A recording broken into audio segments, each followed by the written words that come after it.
Mới làm đi cà phê xong anh em, giờ là xách cam chạy rồi. Hôm nay mình đang dự tính là sẽ qua hỗ trợ gì mình đăng ký Shopee Food thì để mình xem thử. Biết qua bên đó thì chị Dượng có nhu cầu đăng ký thêm không? Mà trước khi qua thì chắc mình cũng sẽ chạy lanh quanh một vài cái địa điểm để mình có cái video trước anh em. Chạy cái độ số. Thì hôm nay mình sẽ đi xuống đây đi, xong không? Quay Selling nha. Kiểu bây giờ ở cái đoạn gần gần đây thì chỉ có thể đi Selling này nhanh nhất thôi.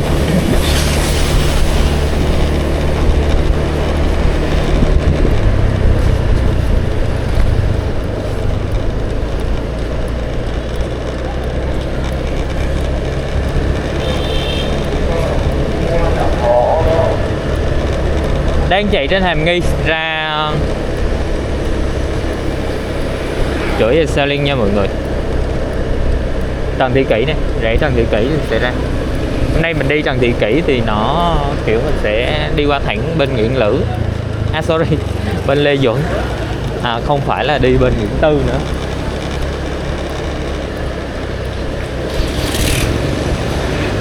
Hôm nào mình cũng đi khoảng 10 giờ sáng, để hôm nào trước khi mình vào quán cà phê mình chạy trước một hôm để em xem thử cái con đường cà phê ở thành phố Quy Nhơn nó như thế nào. Tại vì mình cũng phải like cờ tướng anh em, like kiểu qua cái giờ kia thì không ai coi hết, người ta đi làm hết rồi, nên buộc là giờ người ta cà phê mình cũng phải cà phê. Thế nó phụ thuộc vào khán thính giả dữ lắm, hay là chiều tối. Mà chiều tối thì là bận biểu không làm được, nên mình cũng phải lựa.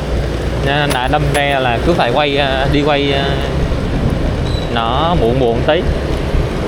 Với lại YouTube thì nó là kiểu là mình đăng sâu á, nên đôi khi là những cái hình ảnh về thành phố cũng có thể là mọi người xem sâu trên thời điểm khác cũng được, nó không phải là live trực tiếp ấy. Đấy, đó là mình chia sẻ thật. Lại nếu mà YouTube mà nó mang lại thu nhập cao thì mình đầu tư gấp mấy lần thời gian cũng là chuyện thường tình. Mà đợt này thu nhập thấp quá, nói chung là không có view á, nên làm nó cũng dở. Kiểu như là bây giờ nó có hai cái trường phái, một là bạn chuẩn bị nội dung để thu hút người xem, hai là người xem nhiều thì phải làm nội dung. Đấy, đối với một người làm mà không chuyên thì lại thích vế thứ hai, nhưng vế thứ hai nó lại sai về logic. Để anh em kiểu vậy. Giờ đúng sai thì hơi tùy tình hợp của mọi người cân đối. Nhiều khi bên cái mạng của mình làm điệu nghệ đi nữa thì cũng ít người xem. Mình có tham khảo số kênh như Nhà To, Nhà Ép. Trời ơi, để quay được những cái kiểu cách như thế thì thôi ơi, không thể tin. Còn những cái mà làm về bất động sản như mình thì thực ra là không cần chỉnh sửa nhiều đâu. View ok, là nếu mà cái dự án mà người ta quan tâm thì tự khắc nó sẽ có view anh em ạ. Đấy. Ok, đang đứng ở góc bên này. Vị căn bên này của giờ Selling là đây là căn số 8 này anh em, bên kia căn số 7 nè, căn số 9, 10 nè, 1, 2, chạy tới chỗ cái góc kia là căn số 14. Đấy. Anh em nếu mà mua thì mình vẫn nghĩ là anh em nên mua căn này nè. Căn ở cái góc gần gần bên này, căn số 7 view khá đẹp. Số 8, căn này căn số 8 view khá đẹp. 2 phòng ngủ. Mua chung cư anh em anh em có suy nghĩ cái vấn đề là khi mà cái giường ngủ của mình nó đặt vào đầu toilet của cái phòng bên cạnh không? Nếu anh em nhìn toàn bộ phòng thì nó quá bình thường anh em ạ. Trong chung cư không biết nhà phố anh em khi xây thì có cân đối lại cái bên nhà bên kia không, thì có gặp cái vấn đề đó hay không, hoặc là do nó cái lợt tầng ấy nó sẽ không xảy ra nhiều cái vấn đề như vậy. Nhưng mà ở chung cư thì anh em nếu mà xem nó, nếu mà nặng về cái kiểu đầu giường không được đặt vào toilet, kiểu phong thủy nhà ở ấy, thì anh em phải xem kỹ nha, xem kỹ cái thiết kế của nguyên cái sàn đó. Căn nào đẹp đẹp hợp ý thì mua nha. Còn chung cư thì yếu tố phong thủy thì nó cũng đặt sâu cái yếu tố thương mại, khả năng lấp đầy. Đã phần lớn thì nó sẽ có vài căn là bị dính các cái vấn đề đó. Còn phần lớn thì nó sẽ kiểu như song song rồi thì nó không bị dính về cái việc là áp đầu giường vào toilet hay là các cái lỗi phong thủy nhỏ nhỏ. Nhưng mà tóm đi tóm lại thì cái phong thủy tốt nhất là vẫn là con người, đúng không? Sống tốt, theo luật nhân quả thì cứ nó vẫn sẽ không gặp vấn đề gì lớn. Nên là tu tâm dưỡng tính thì vẫn có thể là hay, có được cái nhân sinh tốt, quan hệ tốt đấy, thì cũng không còn quan trọng cái vấn đề đó lắm, đúng không? Thế nhưng mà nếu không đạt tới thì cứ phải quan tâm từ cái nhỏ đến cái lớn. Có những cái chúng ta đã phải mấy mươi năm mới có thể tích lũy được, còn có những cái thì ngay thời điểm hiện tại chúng ta có thể xử lý được. Thì anh em cân đối thôi. Lâu lâu đứng về cái dự án thì mình nói chuyện kiểu các vấn đề mình gặp khi mà tư vấn căn hộ anh em, thì mình nói sơ các vấn đề nhỏ nhỏ. Nếu mà hợp lý thì anh em có thể nghe, hợp lý anh em comment để mà mình có thể tích lũy thêm. Tóm lại là đi xem về selling là thấy thích đấy. Đó, cứ mỗi ngày xem là thấy họ chỉnh sửa làm lại rất là nhiều cái nó mới. Tức là vài lần ngày đi là thấy khác rồi nên vài ngày đi là thấy nó đã khác rồi.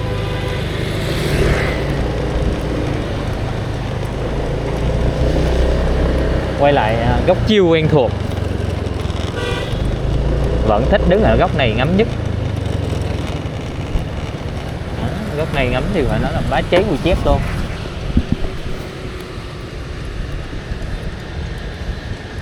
Đẹp. Mai mốt chỗ này người ta làm quán cà phê này, chỗ này sẽ là một cái đoạn chiêu cũng, nếu mà làm cái phần sân thượng nó chiêu cũng khá là ổn ấy, quá đỉnh. Nó cũng hơi bị cây trắng, nhưng mà nếu mà chụp phố đêm này với lại hướng về đường Vũ Bản là đẹp.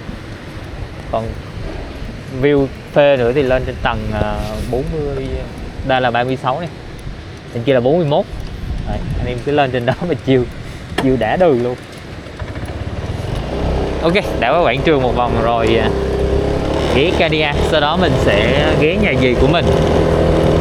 Và có thể nếu tốt thì mình sẽ quay video đó, còn không tốt thì hẹn anh em ở video sau nha.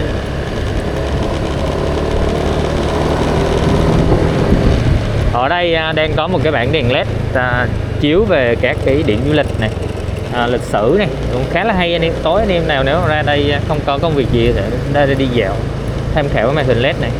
Đây cũng là một điểm mới, điểm khá thú vị cho những cái vị trí siêu đẹp như thế này. Bình Định đang chuyển đổi để những cái biển quảng cáo kiểu thuần thương mại thì nó chuyển sang là giới thiệu văn hóa du lịch, lịch sử của tỉnh Bình Định này, của miền đất này.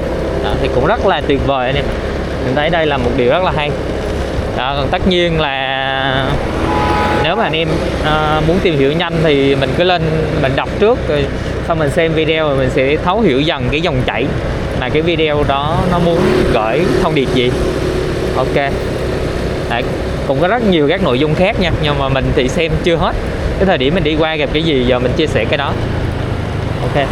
Cadia, hôm qua mình đã dừng ở Cadia một lần rồi, hôm nay mình cũng sẽ tiếp tục dừng anh em ạ. Hôm qua chúng ta đang nhắc đến cái vấn đề là hiện tại là Nhân hội New City ấy, đã dừng cho phép, đó là không cho phép chuyển nhượng kiểu là bất động, những cái lô đất mà đang thuộc về quyền chủ sở hữu của chủ đầu tư á, tức là đang còn tồn kho trong các doanh nghiệp ấy, chủ đầu tư, chứ không phải là những kênh đã bán rồi nha.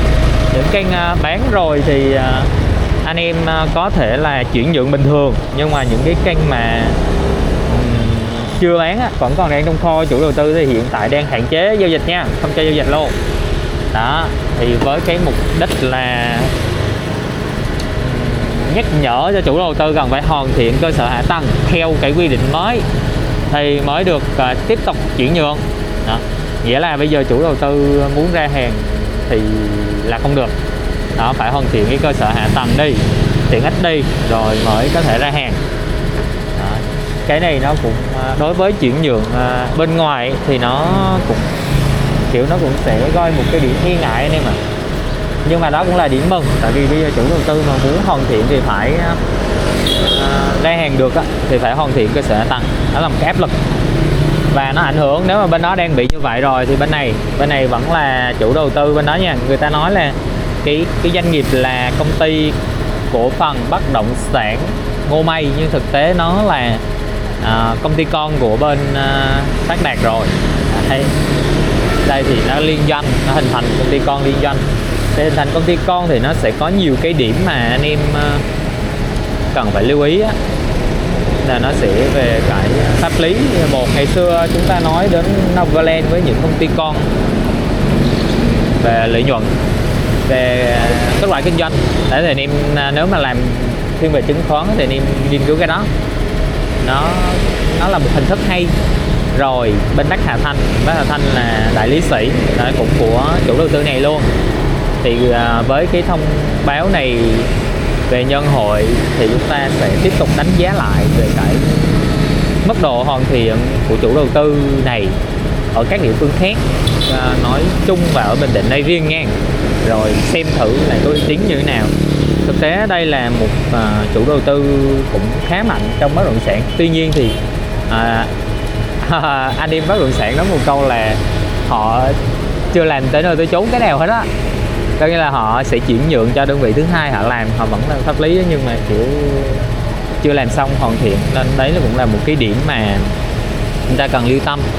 Đấy, ví dụ như Hân Thịnh á, nói vậy thôi chứ họ cũng làm xong, họ chuyển nhượng, họ bàn giao hết đó, họ làm hết. Còn bên này thì có nghĩa là chưa tự tay làm, đó là vẫn để lại cho bên đối tác làm, họ chưa làm hết. Đó là anh em sale hay chia sẻ vậy. Còn anh khách hàng nghĩ sale thì có thể tìm và đánh giá thêm thông tin về bên này. Còn thực tế thì doanh nghiệp nào mà đã phát triển rồi thì họ cũng có cái căn cứ luận của họ để phát triển hết. Nó không có sai quy định, hoặc là kiểu như nó vẫn được chấp nhận thì họ mới phát triển được anh em ạ. Ok, đó là anh em sale trong giới họ chia sẻ như vậy về cái chủ đầu tư. Còn mọi người cứ phải tham khảo đánh giá thôi nha, chứ không có dám chắc cái vấn đề nào cả. Còn đối với các nhà đầu tư hiện tại, đối với nhân hội đi City thì thấy giá xuống khá thấp, những lô này xuống thấp thì anh em có thể mua. Thì trước sau thì nó cũng hoàn thiện, nhưng mà tiền dư nha, vay mua thì thôi bỏ, rất khó. Còn việc hình thành cơ sở hạ tầng thì theo quan điểm cá nhân chắc cũng phải 5 năm nữa. Bây giờ chưa đặt một cái viên gạch nào xuống dưới đó thì lâu lắm. Bên chủ đầu tư hồi trước cũng phản hồi về cái nội dung này một lần rồi, kêu khi nào mà dân cư lắp đầy đủ 15% hay sao á thì họ mới bắt đầu xây. Mà bây giờ không có tiện ích, ai ra đó uống gió hả, nước đó. Nhà bây giờ xây lên thì không ở được anh em, mùi gió không ở được đâu. Ở vẫn được nhưng phải rú nhà, bước ra ngoài rồi cát bụi rác không chịu nổi luôn. Anh em cứ thử vào Nhân Lý ở trọ một vài hôm xong rồi chạy xe ra bên ngoài nội, khi mà chúng ta di chuyển tới cái cung đường mới, chỗ đi qua chỗ eo gió đó, thì anh em đã thấy được cái tính chất của cái vùng đất này rồi. Cho nên nó có một sự đồng bộ, có nghĩa là khi xây dựng phải xây dựng đồng loạt anh em ạ, thì nó mới đảm bảo được cái khu này nó không bị ảnh hưởng bởi cát, gió cát. Còn nếu mà xây riêng lẻ thì ảnh hưởng rất là nhiều nha. Đó là quan điểm cá nhân. Hồi bữa mình đi qua cầu một lần thì nếu mà không có tiện ích bây giờ anh em ở bên đó thì bắt buộc phải có ô tô để đưa con đi học, dám chắc luôn. Còn không phải cho học vào Nhân Lý hoặc là Cát Tiến thì đấy, ví dụ như nó khá là bất tiện. Đó là chia sẻ thiệt. Còn cư dân ở ngoài đó thì họ sống lâu đời rồi, nó đã có cái tiện ích sẵn, nhưng mà đột nhiên chúng ta mọc lên một lực lượng dãy nhà đô thị mới, yêu cầu cái tiện ích mới, phát triển về cư dân mới, về dân số mới, thì anh em phải biết là cái áp lực nó khác, và cái nhu cầu của chúng ta ở những khu đô thị mới nó cũng khác luôn. Đấy, thì hy vọng rằng là sẽ có những chuyển biến mới trong thời gian tới nha. Rồi, ok, mình sẽ di chuyển thôi. Hẹn gặp lại anh em ở video sau.